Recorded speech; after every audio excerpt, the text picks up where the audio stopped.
시편 32편의 말씀을 함께 읽었는데요. 여러분 성경을 보시면 그 시편 32편 위쪽에 표제어가 붙어 있습니다. 여러분 뭐라고 써 있느냐면 다윗의 마스길이라고 쓰여 있죠. 여러분 마스길이라는 말은 교훈 혹은 지혜라는 뜻이 담겨 있습니다. 시편에는요 총 13번의 마스길이 있는데 이 마스길이라고 쓰여 있는 성경은 하나님께서 인생의 어려움이나 고난을 당한 사람들에게 특별히 주시는 교훈이나 지혜가 담겨 있습니다. 여러분 그래서 이 마스길이라는 표제어가 있는 시편을 대하실 때마다 우리에게 주시는 하나님의 지혜가 무엇인지, 교훈이 무엇인지를 깨닫는 은혜가 우리 성도님들에게 있으셨으면 좋겠습니다. 여러분 이제 오늘 본문 말씀에 보시면 1절과 2절에 반복되어 설명되는 단어가 하나 있습니다. 제가 한번 읽어드릴게요. 허물의 사함을 받고 자신의 죄가 가려진 자는 복이 있도다. 마음에 간사함이 없고 여호와께 정죄를 당하지 아니하는 자는 복이 있도다. 아멘. 여러분 반복되는 이야기가 하나 있는데요. 그게 뭐냐면 복이 있다라는 말입니다. 하나님 앞에 우리의 죄를 고백하며 회개하고 하나님으로부터 그 죄를 용서함을 받은 사람에게는 하나님께서 주시는 특별한 은혜, 특별한 복이 있다라고 우리에게 이야기해주고 있는 것입니다. 여러분 성경에는요, 특별히 구약 성경에는 복이라는 말을 우리에게 이야기할 때 사용되는 두 가지 중요한 단어가 있습니다. 하나는 베라카라는 단어고요, 하나는 에쉐르라는 단어입니다. 이 베라카라는 말이 쓰일 때는 언제 쓰였느냐면 우리의 육체의 건강이나 아니면 물질적인 축복과 같은 믿는 사람이나 믿지 않는 사람이나 공통적으로 복이라고 이야기하는 것, 공통적으로 축복이라고 이야기할 때 사용하는 단어가 뭐였냐면 베라카였습니다. 그런데요 구약에는 또 하나의 단어 에쉐르라는 말이 있는데요, 이 에쉐르라는 말은 언제 사용이 되었냐면 하나님께서 그 하나님의 자녀에게 특별히 은혜와 복을 주신다라고 얘기할 때, 그래서 우리의 마음과 우리의 영혼에 주시는 하나님의 특별한 은혜, 특별한 복, 이것을 이야기할 때 에쉐르라는 말을 사용했다라는 것입니다. 여러분 오늘 저희가 읽은 시편 32편에도 동일하게 에쉐르라는 단어가 사용되어 있습니다. 여러분 오늘 이 말씀들을 좀 살펴보면서요, 하나님께서 하나님의 자녀에게 특별히 하나님 앞에 우리의 죄를 회개하는 하나님의 자녀들에게 주시는 하나님의 에쉐르, 하나님의 복이 무엇인지를 함께 저희가 좀 살펴보도록 하겠습니다. 여러분 우리가 좀 먼저 살펴봐야 하는 게 뭐냐면 우리가 신앙생활하면서 하나님은 우리에게 왜 회개해야 된다라고 말씀하시는가 하는 문제입니다. 여러분 그것은 회개하지 않는 사람에게는 죄가 주는 고통이 있기 때문에 하나님께서 우리에게 회개해야 된다라고 말씀하고 있다라는 것입니다. 여러분 하나님께서 우리에게 회개하라라고 말씀하실 때가 있습니다. 우리가 그것을 느낄 때가 있습니다. 그때 우리가 회개하지 않으면요 그 죄악이 주는 고통이 우리에게 있다라는 것이죠. 여러분 오늘 3절을 보시면 3절에 이렇게 나와 있습니다. 내가 입을 열지 아니할 때에 종일 신음함으로 내 뼈가 쇠하였도다. 하나님께서 우리에게 회개할 마음을 주셨습니다.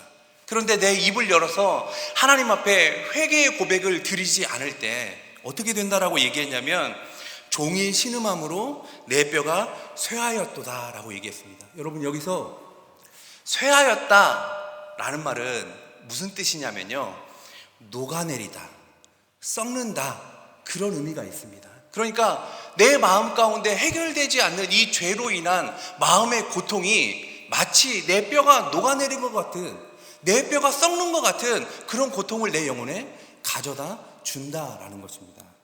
여러분 오늘 본문에 4절에 보시면 이렇게 나와 있습니다. 주의 손이 주야로 나를 누르시오니 내 진액이 빠져서 여름 가뭄에 마름같이 되었나이다. 우리가 회개하지 않을 때 마치 하나님의 그 큰 손이 내 영혼을 짓누르는 것 같은 느낌을 우리가 받게 된다는 것이죠. 그래서 마치 그때의 고통이 내 진액이 다 빠져서 여름의 가뭄 같은, 여름 가뭄에 다 바싹바싹 말라버린 땅과 같은 마음의 고통을 우리가 느끼게 된다라고 이야기를 하고 있습니다. 여러분 신문을 보시다가 혹은 뉴스를 보시다가 가끔 이런 소식을 좀 접한 적이 있으실 것입니다. 이제 공소시효가 얼마 남지 않은 사람이 자기의 죄를 자수하는 그런 신문 기사들을 좀 본 적이 있으실 것입니다.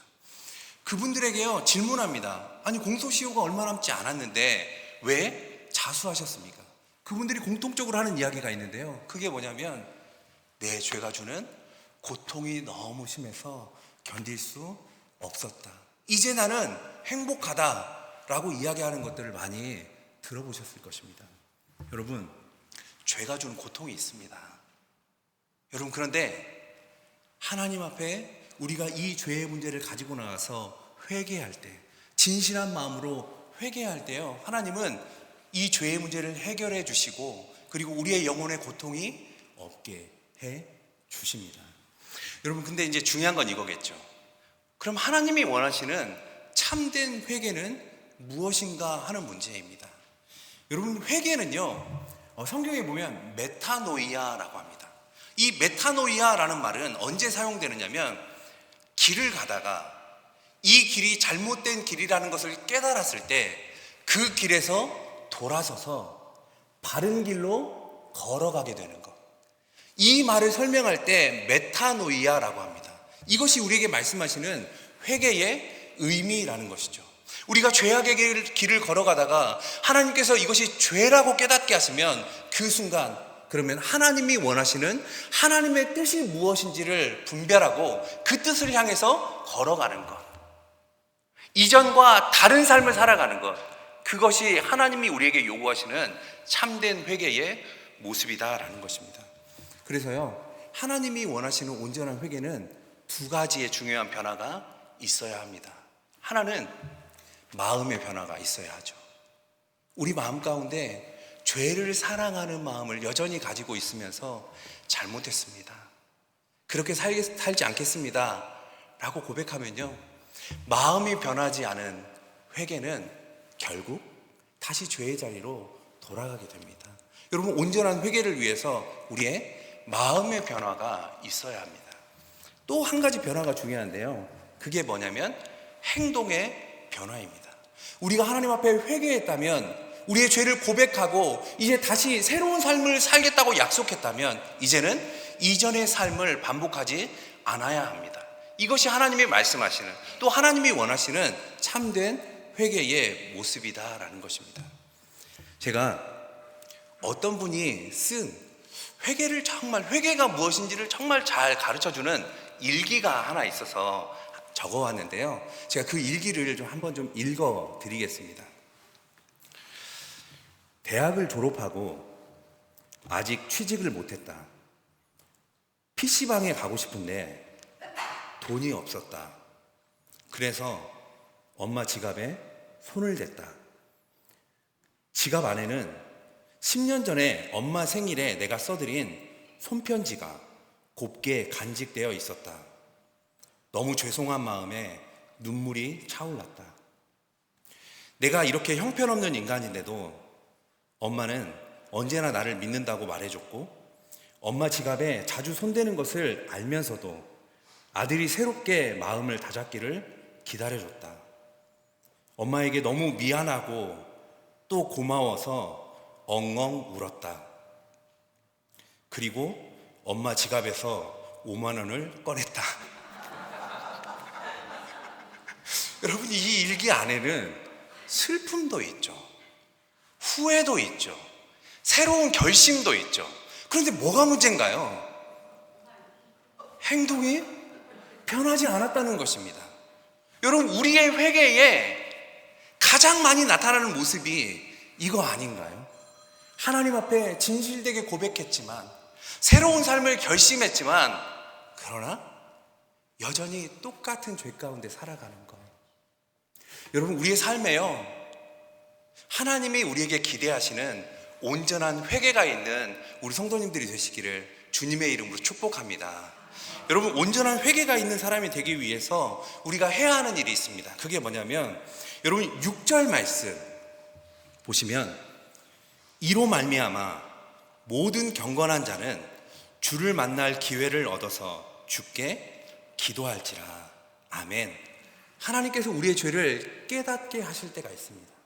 여러분, 이때를 내가 주님을 만날 기회라 라고 여기고 하나님 앞에 나아가서 하나님이 깨닫게 하시는 죄를 회개하는 것. 여러분, 그때요, 하나님이 깨닫게 하신 죄는 반드시 하나님이 참된 회개로 인도해 주시더라고요.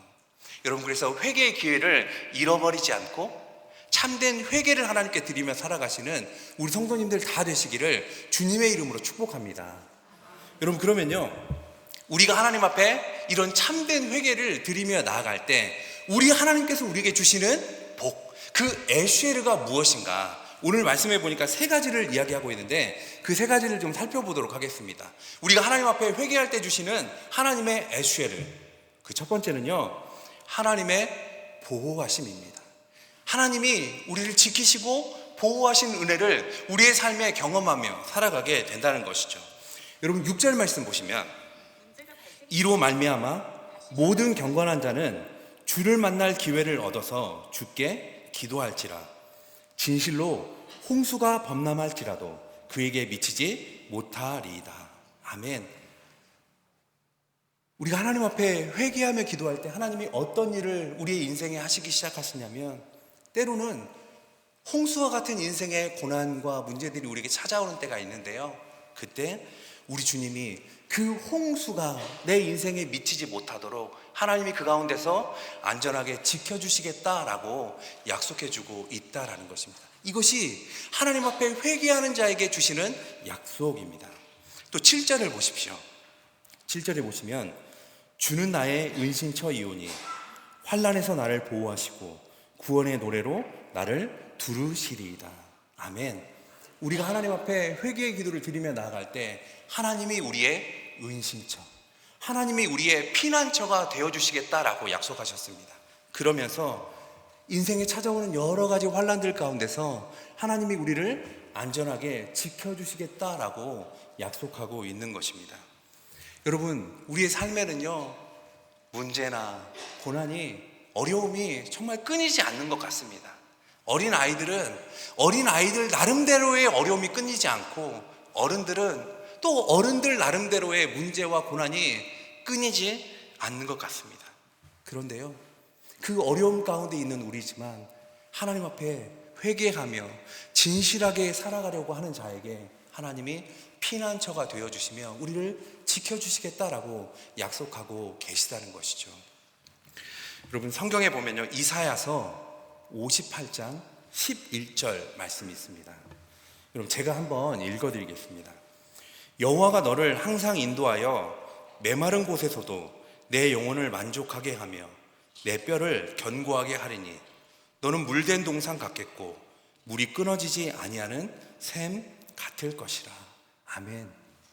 전 이 말씀을 읽을 때 하나님을 향한 질문 한 가지가 있습니다. 아마 우리 성도님들도 같은 질문을 하실 수 있습니다. 여호와가 너를 항상 인도하여 라고 했는데요, 하나님의 인도하심을 따라온 그 도착지가 어디라고 이야기하나요? 메마른 곳에 도착하게 하셨다라고 이야기를 합니다. 아니, 어떻게 하나님이 인도하셨는데 메마른 곳, 황폐한 곳에 우리가 갈 수 있단 말입니까? 그런데요, 그 다음에 나오는 우리를 향하신 하나님의 약속이 이것입니다.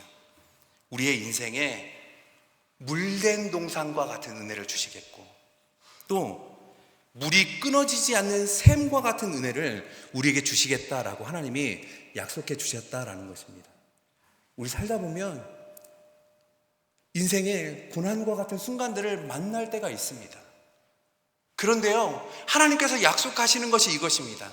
그런 상황 가운데 있을지라도 하나님이 우리와 함께 계시면서 물된 동산과 같이 또 끊어지지 않는 샘과 같은 은혜를 우리에게 주셔서 상황과 환경과 상관없는 언제나 어떤 상황 가운데 있을지라도 하나님의 은혜 가운데 살아가는 인생으로 우리를 이끌어 주시겠다라고 하나님이 약속해 주고 있다라는 것이죠. 여러분, 살다 보면요, 우리가 많은 것을 지키며 살려고 노력합니다.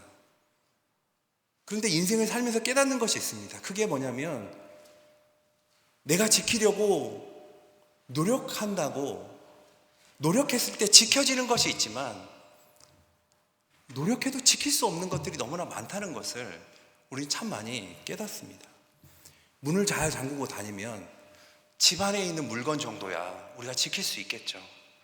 여러분, 그런데 인생의 중요한 것들은요, 우리가 지킬 수 없다는 것을 잘 알 수 있습니다. 내 마음, 내가 지킨다고 그거 정말 지켜지던가요? 내 건강, 내가 지키려고 노력한다고 정말 그거 지켜지던가요?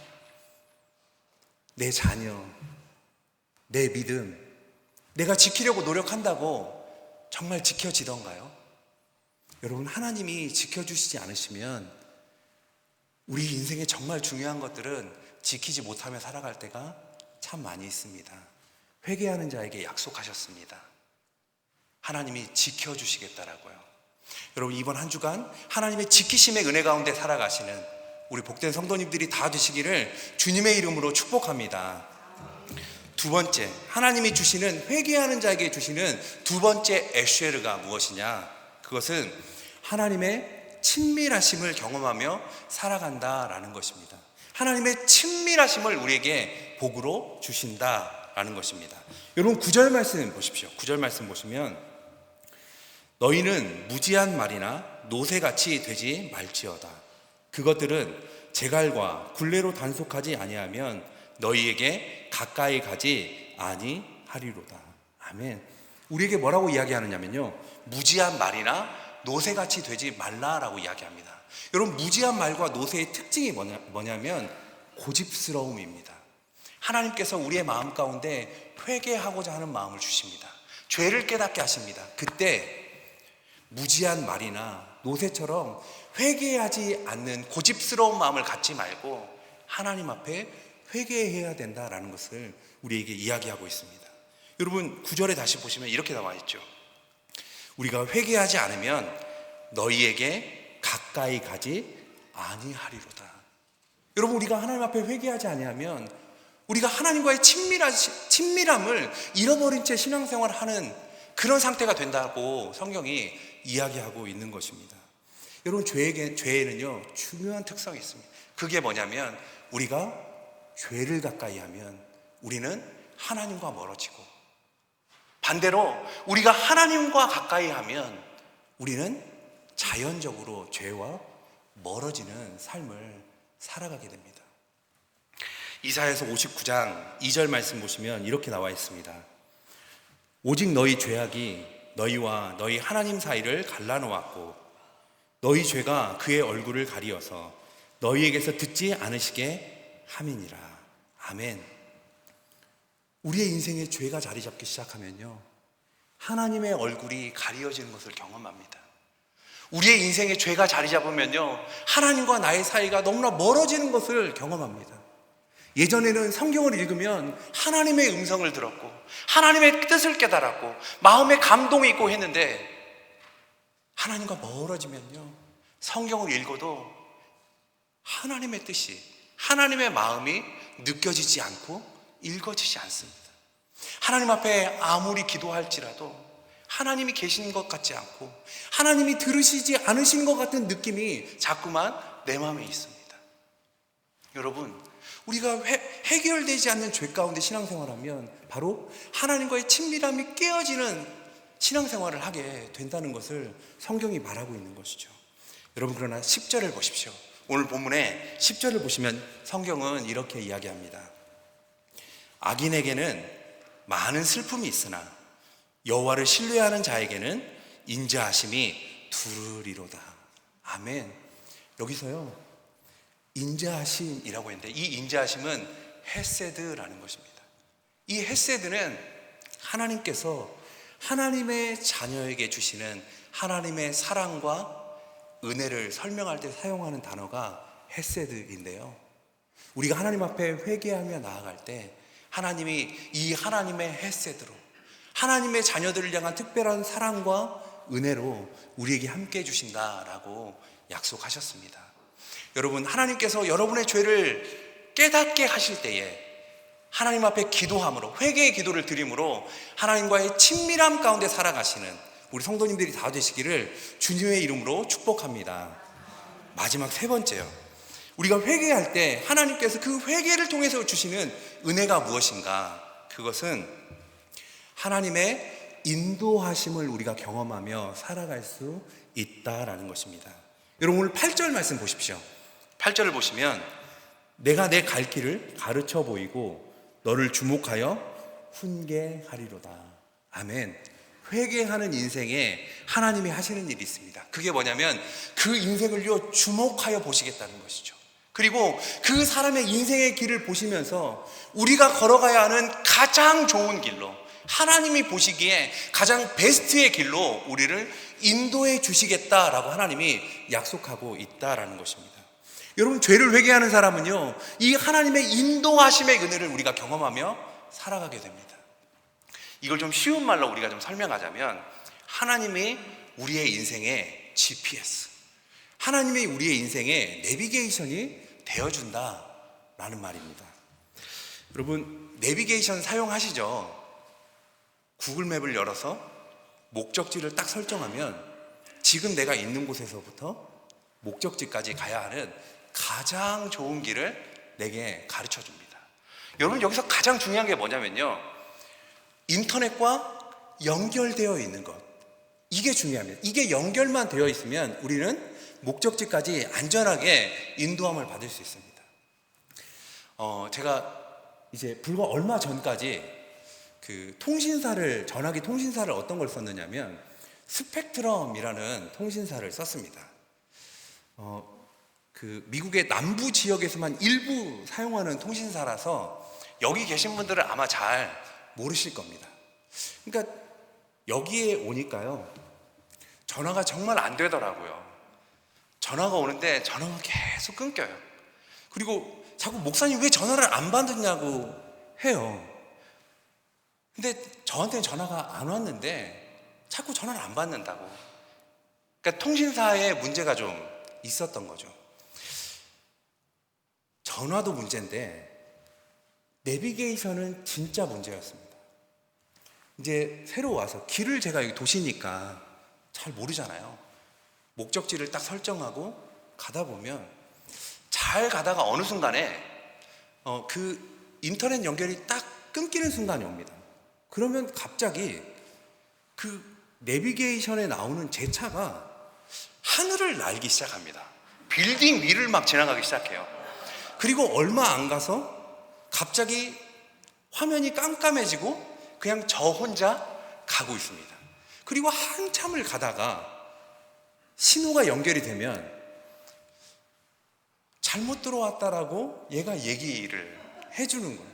이런 일이 너무 많았습니다. 여러분, 우리가 신앙생활하면서 사는 동안 바로 이런 상황들을 좀 많이 만나는 것 같아요.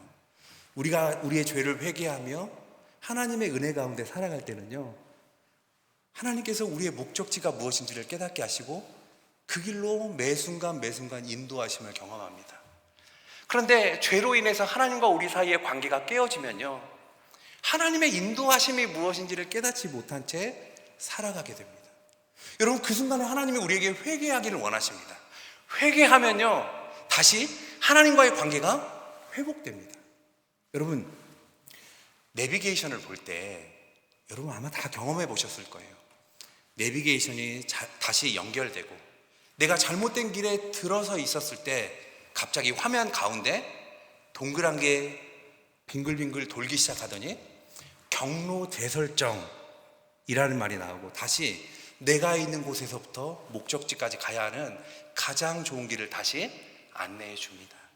여러분, 우리의 회개는요, 경로 재설정의 시간입니다.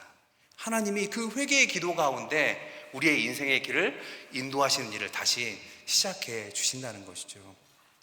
여러분, 시편 23편 말씀 다 잘 아시죠?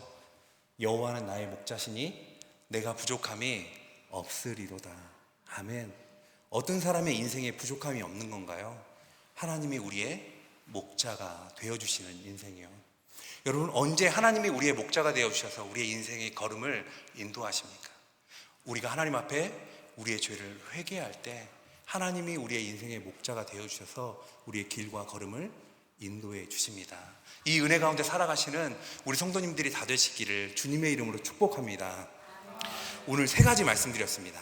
우리 회개할 때 하나님이 우리를 보호하시는 그 은혜 가운데 살아가고, 우리가 회개할 때 하나님과의 친밀하심의 은혜 가운데 살아가고, 우리가 회개할 때 하나님의 인도하심의 은혜 가운데 살아가는 것, 이거 기억하면서 에쉐루의 축복 가운데 살아가시는 우리 성도님들 다 되시기를 주님의 이름으로 축복합니다. 기도하겠습니다.